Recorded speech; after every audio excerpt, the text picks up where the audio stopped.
Assalamualaikum warahmatullahi wabarakatuh. Kami dari kelompok D, kelas Tata Kelola Manajemen Resiko kelas L, akan mempresentasikan mengenai rangkuman materi kelas bab risk register dan mitigasi aset tetap, di mana anggota kelompok kami terdiri dari Muhammad Aldri dengan NPM 371, Aprilia Tanjung dengan NPM 099, ada Sapira Puspa dengan NPM 170, ada saya sendiri, Aprilia Isma dengan NPM 183, ada Mevia Alrohman dengan NPM 307, ada Yuli Setiawati dengan NPM 313, ada Aisyah Megawati dengan NPM 322, dan Nadine Syafira dengan NPM 365. Baik, yang pertama itu kita harus mengetahui karakteristik dari aset tetapnya terlebih dahulu agar kita bisa memanage resikonya.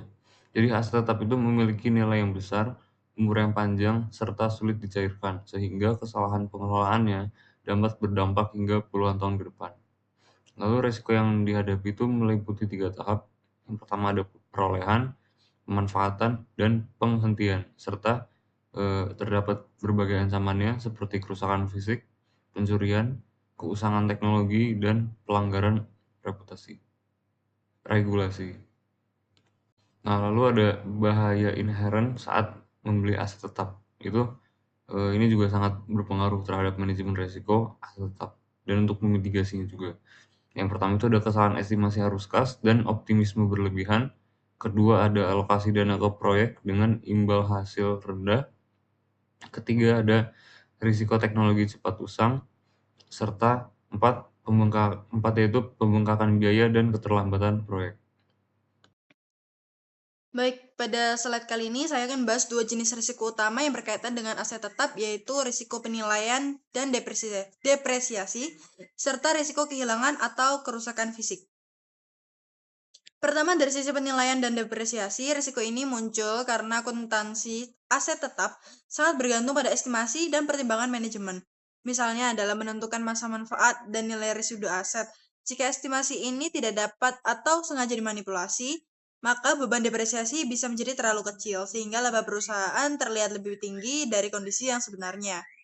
Selain itu, terdapat juga risiko kegagalan dalam mengakui penurunan nilai atau impairment-nya.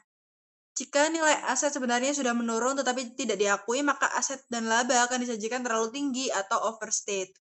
Risiko lainnya adalah kesalahan dalam kapitalisasi biaya, di mana biaya pemeliharaannya yang seharusnya dibebankan justru dicatat sebagai aset, sehingga kembali berdampak pada peningkatan laba secara tidak wajar.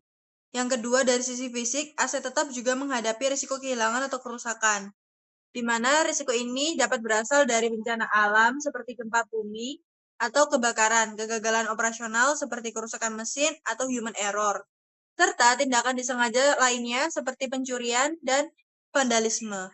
Selain itu, terdapat juga risiko ghost asset, di mana aset yang masih tercatat dalam pembukuan tetapi secara fisik sudah tidak ada. Untuk mengelola seluruh risiko tersebut, perusahaan perlu menerapkan pengendalian internal yang kuat, melakukan pengawasan serta komite audit dan auditor, serta melengkapi dengan pengamanan fisik yang cukup, inspeksi rutin, dan perlindungan melalui asuransi. Perkenalkan, nama saya Aprilia Tanjung dan NPM akhir 099. Baik, di sini saya akan menjelaskan dari hasil presentasi kami, di mana yang saya akan presentasikan prinsip good corporate governance atau tarif. Yang pertama, transparansi. Perusahaan wajib menyajikan informasi yang jelas, akurat, dan mudah diakses agar stakeholder bisa ambil keputusan dengan cepat. Yang kedua, akuntabilitas. Setiap bagian perusahaan punya tugas dan tanggung jawab yang jelas serta dapat bertanggungjawabkan. Yang ketiga, independensi. Pengelolaan perusahaan harus bebas dari konflik kepentingan dan intervensi pihak lain. Yang keempat, responstabilitas. Perusahaan harus patuh pada hukum dan bertanggung jawab terhadap masyarakat serta lingkungan.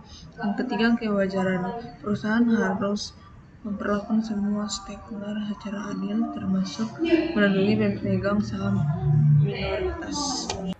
Materi mengenai pengendalian penanganan risiko pada aset tetap.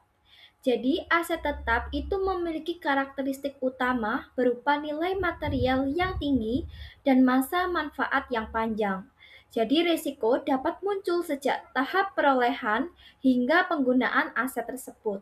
Tanpa pengendalian yang baik, perusahaan itu akan berpotensi mengalami kerugian baik secara operasional maupun secara finansialnya. Jadi, pengendalian risiko pada aset tetap itu bertujuan untuk meminimalkan kesalahan dalam pengambilan keputusan investasi serta mencegah kehilangan ataupun kerusakan dari aset tetap. Selain itu, pengendalian ini juga bertujuan memastikan efisiensi penggunaan aset dan mendukung keberlanjutan operasional dari perusahaan. Nah, untuk pendekatan dari pengendalian itu dilakukan secara berlapis dengan penggabungan otorisasi formal, perencanaan yang matang, serta perlindungan fisik dan finansial. Pendekatan ini akan dirancang agar risiko itu dapat dikendalikan secara menyeluruh di setiap tahap siklus hidup aset tetap tersebut. Nah, untuk pengendalian risiko pada aset tetap itu harus dilakukan secara sistematis dan juga berkelanjutan. Nah, pengendalian yang baik itu tidak hanya melindungi aset perusahaan, tetapi juga berkontribusi pada stabilitas dan keberlanjutan kinerja perusahaan dalam jangka panjang. Selanjutnya, materi mengenai prosedur otorisasi pembelian aset.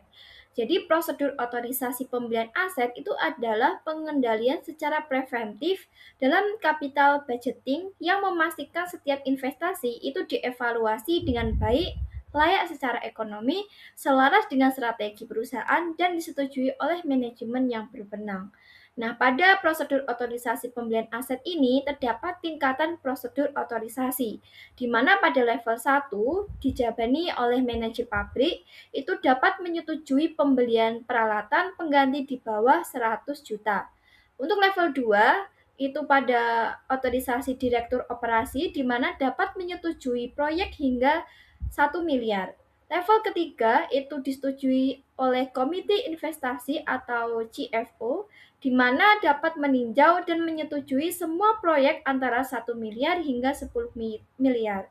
Sedangkan untuk level 4 itu ditangani oleh Dewan Direksi di mana semua proyek di atas 10 miliar itu memerlukan persetujuan Dewan secara penuh. Nah, untuk setiap investasi yang signifikan, perusahaan itu harus menyusun proposal atau studi kelayakan yang mencakup justifikasi strategi, analisis teknis, analisis finansial seperti NPV, IRR, dan paper periodik, di mana serta analisis resiko proposal ini kemudian ditinjau secara kritis oleh pihak yang berwenang sebelum disetujui dan setelah proyek berjalan akan dilakukan evaluasi pasca investasi untuk membandingkan hasil aktual dengan rencana awal guna meningkatkan kualitas keputusan di masa depan. Jadi, pada slide ini membahas tentang risk register aset tetap, yaitu risk register sendiri adalah alat untuk mendokumentasikan berbagai risiko yang muncul dalam proses akuisisi dan penilaian aset tetap, terutama yang berdampak panjang secara finansial.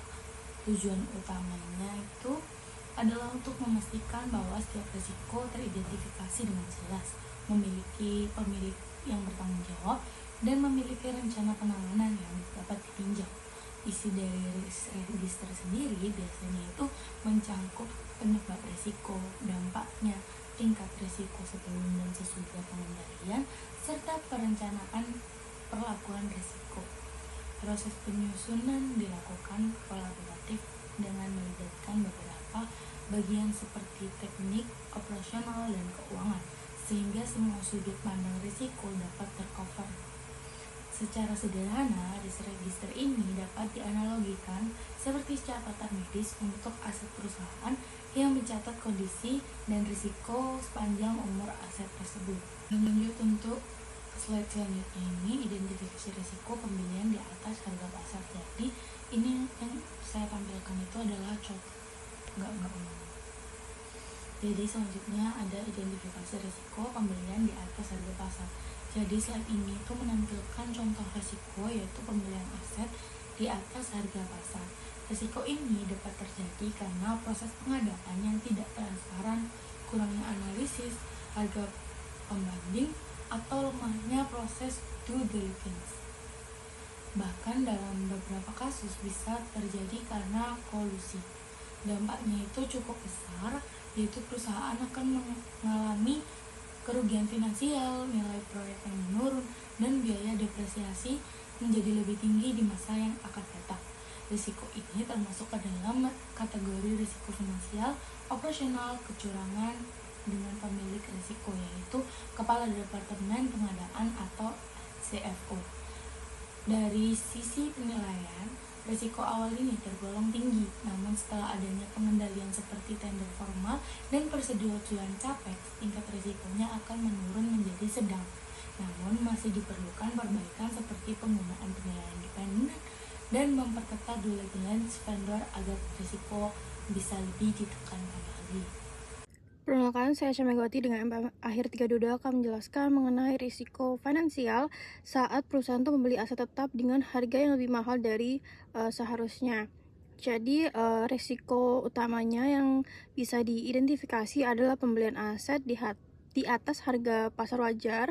Ini ada risiko kritis di mana pada tahap akuisisi. Jadi penyebab dan risikonya itu risiko ini tuh biasanya terjadi karena proses tender yang tidak transparan atau kurangnya due diligence atau uji tuntas. Akibatnya perusahaan tuh bisa membeli aset seperti tanah atau mesin dengan harga yang jauh melampaui dengan nilai wajarnya. Dampak secara jangka panjangnya itu kerugian finansial langsung, NPV, itu proyek yang tidak jadi turun itu tidak menguntungkan, dan beban depresiasi di masa depan jadi membengkak secara tidak wajar. Nah, untuk mitigasi atau penanganannya itu saat ini tingkat risikonya kan masih tinggi ya. Jadi untuk menurunkan menjadi sedang, rencananya itu bisa dengan mewajibkan penggunaan jasa penilaian properti independen, appraisal, dan memperketat proses seleksi vendornya. Selanjutnya, kesalahan klasifikasi aset atau risiko impairment. Jadi saat ini tuh fokus pada risiko pelaporan keuangan, yaitu kegagalan mencatat penurunan nilai aset atau impairment. Lalu risiko kesalahan klasifikasi atau lebih spesifiknya pada kegagalan pencatatan impairment atau penurunan nilai itu tadi. Nah, penyebab dan risikonya itu seringkali manajemen tuh nggak mau ya mengakui kerugian atau kekurangan memantau indikator penurunan nilai. Jadi risikonya perusahaan tuh gagal melakukan impairment test yang seharusnya dilakukan ketika nilai manfaat aset tersebut tuh turun. Nah, dampaknya jika dibiarkan laporan keuangan tuh jadi tidak akurat karena nilai aset tetap dan laba ditahan tuh disajikan terlalu tinggi, overstated. Nah, hal ini bisa menyesatkan investor atau stakeholder dalam menilai kesehatan keuangan perusahaan tersebut. Nah, untuk memitigasinya atau penanganannya, karena resiko residualnya itu masih dianggap tinggi, maka bisa direncanakan peninjauan indikator impairment secara formal setiap kuartalnya dan melibatkan audit internal untuk meninjau asumsi yang digunakan dalam pengujian tersebut. Kemudian saya akan menjelaskan tentang mitigasi risiko dalam pencatatan dan penghapusan aset. Mitigasi risiko dalam pengelolaan aset tetap tidak berhenti pada tahap akuisisi, melainkan berlanjut sepanjang masa manfaat aset guna mencegah timbulnya ghost aset. Perusahaan harus menerapkan pendekatan pengendalian berlapis untuk menjamin keakuratan catatan akuntansi dan perlindungan aset fisik secara tertib. Kerangka pengendalian berlapis itu sendiri ada 3. Yang pertama yaitu pemberian nomor aset atau aset tagging, yaitu preventif, kemudian inventarisasi fisik periodik, yaitu detektif, dan peninjauan kebijakan dan penghapusan, yaitu korektif. Yang pertama, di sini saya akan menjelaskan tentang pengendalian preventif tentang aset tagging atau pemberian nomor aset. Aset tagging adalah proses pemberian label identifikasi unik pada setiap aset seperti barcode, QR code, atau RFID yang terhubung dengan database perusahaan. Tujuannya untuk memastikan setiap aset fisik dapat dilacak dan sesuai dengan data akuntansi, sehingga pengelolaan aset menjadi lebih akurat dan terkontrol. Manfaat utama yaitu yang pertama, mencegah kehilangan dan pencurian, yang kedua, memudahkan pelacakan aset, yang ketiga, mengurangi kesalahan pencatatan, dan yang keempat, meningkatkan efisiensi inventarisasi. Kemudian tentang pengendalian detektif, tentang inventarisasi fisik periodik. Inventarisasi fisik periodik adalah proses pengecekan langsung aset untuk memastikan keberadaan, lokasi, dan kondisinya sesuai dengan catatan akuntansi. Pengendalian ini penting untuk mendeteksi aset yang hilang atau ghost aset, atau aset itu rusak yang belum tercatat, sehingga data aset tetap terjaga akurat dan dapat dipercaya. Tahapan utamanya yang pertama yaitu perencanaan, menentukan ruang lingkup, waktu, tim, dan menyiapkan daftar aset. Yang kedua pelaksanaan, mengecek aset di lapangan dan mencocokkan dengan data atau scan barcode atau RFID. Kemudian yang ketiga rekonsiliasi, yaitu membandingkan hasil fisik dengan catatan akuntansi. Dan yang terakhir tindak lanjut, investigasi selisih dan penghapusan aset jika diperlukan. Selanjutnya ada pengendalian korektif, peninjauan kembali kebijakan depresiasi. Nah, pengendalian korektif ini dilakukan untuk memperbaiki masalah yang telah terdeteksi serta untuk mencegah kesalahan yang sama terjadi kembali. Nah, salah satu bentuk penerapannya itu melalui peninjauan kembali kebijakan depresiasi, yaitu agar estimasi yang digunakan tetap realistis dan juga sesuai dengan kondisi aset. Nah, depresiasi ini ditentukan berdasarkan biaya perolehan, masa manfaat, dan nilai residu. Ketiga komponen ini dapat berubah seiring waktu, sehingga perlu dilakukan evaluasi secara berkala. Nah, sesuai dengan PSAK 16, perusahaan ini wajib meninjau kembali depresiasi setiap akhir periode pelaporan. Nah, apabila terjadi perubahan, maka akan dicatat sebagai perubahan estimasi akuntansi dan diterapkan secara prospektif, yaitu hanya berdampak pada periode berjalan dan masa mendatang. Nah, proses evaluasi ini akan didukung oleh data seperti cadangan pemeliharaan aset, hasil inventaris fisik, serta perkembangan teknologi. Nah, dengan demikian perusahaan itu dapat meningkatkan akurasi dan juga keandalan dari laporan keuangan. Selanjutnya ada lingkungan pengendalian dan teknik. Lingkungan pengendalian dan teknik penjaminan ini berperan dalam mendukung efektivitas manajemen risiko aset serta memastikan sistem pengendalian internalnya itu berjalan dengan baik. Nah, audit trail ini digunakan untuk mencatat setiap perubahan yang terjadi pada aset tetap sehingga dapat meningkatkan transparansi dan juga akuntabilitas. Nah, selain itu, investigasi ini dilakukan untuk mengidentifikasi dan mengevaluasi potensi penyimpangan dalam pengelolaan aset. Nah, verifikasi legalitas itu juga bertujuan untuk memastikan bahwa perusahaan ini memiliki hak hukum yang sah dan juga memiliki hak hukum yang sah atas asetnya, terutama untuk aset seperti tanah dan juga bangunan. Sementara itu, due diligence ini dilakukan sebelum transaksi besar untuk menilai resiko dan mengidentifikasi kemungkinan adanya liabilitas yang tersembunyi. Secara keseluruhan, penerapan lingkungan pengendalian dan juga teknik yang baik ini akan memperkuat tata kelola perusahaan, meningkatkan pengawasan, serta memastikan keandalan dari sistem pengendalian internalnya. Selanjutnya ada audit trail perusahaan aset, di mana audit trail ini merupakan sebuah catatan kronologis yang merekam seluruh perubahan yang terjadi pada aset tetap dalam sistem perusahaan. Nah, setiap aktivitas seperti penambahan aset, penghapusan, maupun perubahan data akan dicatat secara sistematis sehingga dapat ditelusuri kembali. Nah, fungsi utama audit trail ini adalah sebagai alat pengendali baik secara detektif maupun preventif yang berbasis teknologi. Nah, dengan adanya audit trail ini, perusahaan itu dapat mengetahui siapa yang melakukan perubahan, kapan perubahan tersebut dilakukan, serta data apa saja yang telah diubah. Nah, hal ini itu sangat penting untuk meningkatkan transparansi dan juga akuntabilitas dalam pengelolaan sebuah aset. Nah, selain itu, audit trail ini juga akan membantu mencegah kecurangan dan juga perubahan data yang tidak sah. Nah, dalam proses audit trail ini menjadi bukti yang sangat penting untuk menelusuri penyimpangan. Oleh karena itu, sistem audit trail ini harus dijaga keamanannya agar tidak dapat diubah atau dihapus oleh pihak yang tidak berwenang. Selanjutnya ada verifikasi legalitas kepemilikan aset. Nah, verifikasi legalitas kepemilikan aset ini bertujuan untuk memastikan bahwa seluruh aset yang dimiliki perusahaan ini memiliki dasar hukum yang sah. Di mana hal tersebut ini sangat penting, terutama untuk aset bernilai yang besar seperti tanah, bangunan, karena tanah dan bangunan ini berisiko tinggi terhadap sengketa hukum. Nah, melalui verifikasi ini, perusahaan itu dapat melindungi dirinya dari potensi dari masalah hukum serta risiko kehilangan aset. Nah, proses verifikasinya itu dilakukan dengan memastikan dokumen kepemilikannya itu lengkap dan juga valid, serta juga sesuai dengan peraturan yang telah berlaku. Selanjutnya ada langkah-langkah yang dilakukan untuk meliputi pengamanan dokumen kepemilikan, yaitu verifikasi saat proses akuisisi aset, rekonsiliasi secara periodik antara data fisik dan juga dokumen, serta pengelolaan aspek perpajakan dan juga perizinan. Nah, dengan demikian, kepemilikan aset ini dapat dipastikan aman dan juga terjamin secara hukum. Selanjutnya ada due diligence pada akuisisi aset baru. Nah, due diligence merupakan proses investigasi dan juga analisis yang dapat dilakukan sebelum perusahaan tersebut melakukan transaksi yang besar, khususnya dalam akuisisi aset yang baru.